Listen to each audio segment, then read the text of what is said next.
Formulasi atau format subsidi tepat sasaran untuk BBM dan listrik bakal rampung dalam waktu 1 minggu terhitung sejak Senin 4 November 2024. Menurut Menteri Energi dan Sumber Daya Mineral (ESDM) Bahlil Lahadalia, saat ini pihaknya tengah melakukan kajian yang mendalam terkait formulasi tersebut serta menunggu laporan dari Pertamina, Badan Pengatur Hilir atau BPH Migas serta PLN. Menteri Bahlil dalam konferensi pers rapat koordinasi perdana subsidi energi di Jakarta dikutip dari kantor berita Antara mengatakan jika sudah selesai dalam waktu tidak lama 1 minggu dari sekarang, formulasi subsidi BBM listrik yang tepat sasaran sudah ada untuk dilaporkan ke Presiden. Ia mengatakan opsi yang ada saat ini lebih mengerucut pada skema bantuan langsung tunai BLT serta mempertimbangkan untuk tidak mencabut subsidi bagi kendaraan umum.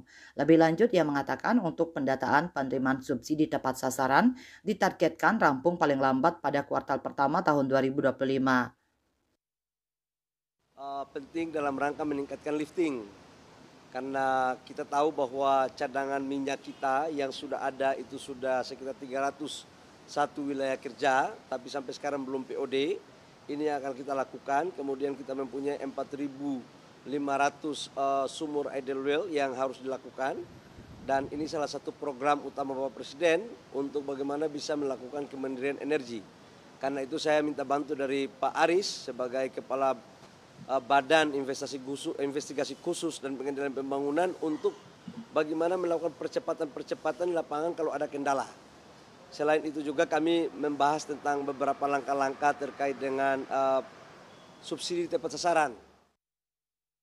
Sebelumnya, Bahlil mengatakan nilai subsidi energi yang berpotensi tidak tepat sasaran mencapai 100 triliun rupiah dari total alokasi subsidi dan kompensasi energi tahun ini sebesar 435 triliun rupiah.